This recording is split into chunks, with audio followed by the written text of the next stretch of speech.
Welcome back to Exploring Africa by PowerAfrika, where we travel not just across a continent, but through time, truth, and transformation. Today, we bring you to Côte d'Ivoire, known in English as the Ivory Coast, a land where kingdoms once minted gold coins, where masks spoke to spirits, and where cocoa now feeds the world, but still leaves the farmer hungry. This is not just a country, it is a contradiction, a confrontation, and a canvas of African resilience.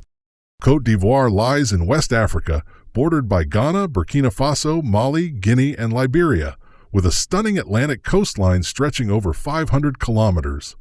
The political capital, Yamoussoukro, is famous for hosting the world's largest basilica, the Basilica of Our Lady of Peace. Meanwhile, the economic and cultural capital, Abidjan, is often dubbed the Paris of West Africa for its skyline, nightlife, and architectural ambition. From lush rainforests in the south to savannas in the north, it's one of West Africa's richest biodiversity zones. Tai National Park, a UNESCO World Heritage Site, is home to endangered chimpanzees and pygmy hippos. Long before colonizers mapped its borders, Côte d'Ivoire was a land of kingdoms and trade routes. The Kong Empire, founded by Dioula traders, became a powerful Islamic center with cross-Saharan trade. The Guéman Kingdom, part of the larger Akan world, created refined gold weights, art, and spiritual architecture. Senufo societies in the north practiced initiatory systems with powerful masked rituals, still performed today. Trade in gold, cola nuts, salt, and textiles connected Ivorian societies to Ghana, Mali, and even Morocco, centuries before Europe's arrival. These weren't primitive villages. They were sovereign micro-civilizations with laws, art, and spiritual complexity. France colonized Côte d'Ivoire in 1893, merging dozens of ethnic and linguistic nations into one artificial entity. The name Ivory Coast was a commodity label, not a cultural truth, one of many coastal names used by colonizers: Gold Coast, Slave Coast, Pepper Coast. Under French rule, forced labor built roads, railways, and cocoa plantations. African culture was dismissed as folklore. Christianity was used to weaken local religions. The CFA franc was introduced, still controlled by France to this day. Independence came in 1960, led by Félix Houphouët-Boigny, who ruled for 33 years. He is revered and criticized for modernizing the country but aligning deeply with France. In the late 1990s, Côte d'Ivoire descended into civil conflict. The trigger? Ivoirité, a dangerous political ideology defining who is truly Ivorian. The North, mostly Muslim, was marginalized.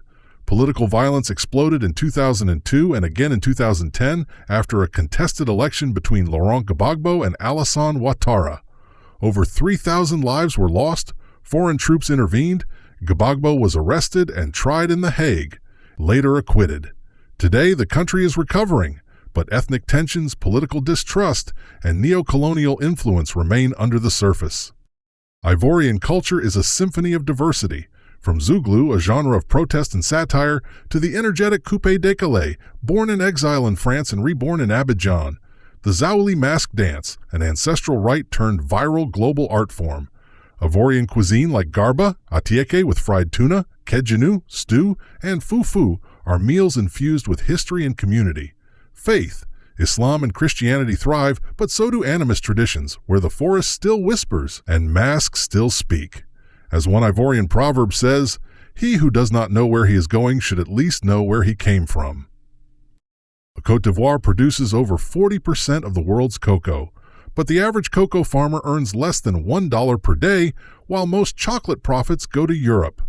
The CFA franc, still tethered to the French treasury, prevents true monetary independence. The question is, how can you be rich in resources but poor in power? The answer lies in the unfinished work of neo-liberation, the need to decolonize not only land, but also trade, currency, and memory. Côte d'Ivoire's story is Africa's story, a dance of dualities: rich soil, poor farmers; independence but foreign-controlled money; unity but internal fracture; modern cities, ancient wounds. Yet the people endure. They adapt. They create. This country has refused to be defined by war or cocoa or colonial maps. It is not a French appendage, it is a sovereign soul still writing its future.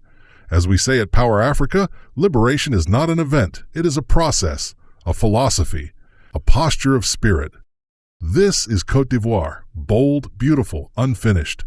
Now we ask you, what does it mean for a country to reclaim its name, its wealth, and its future? Subscribe to Power Africa, share this story, join the movement to narrate Africa from within. Power Africa, exploring Africa, reclaiming truth.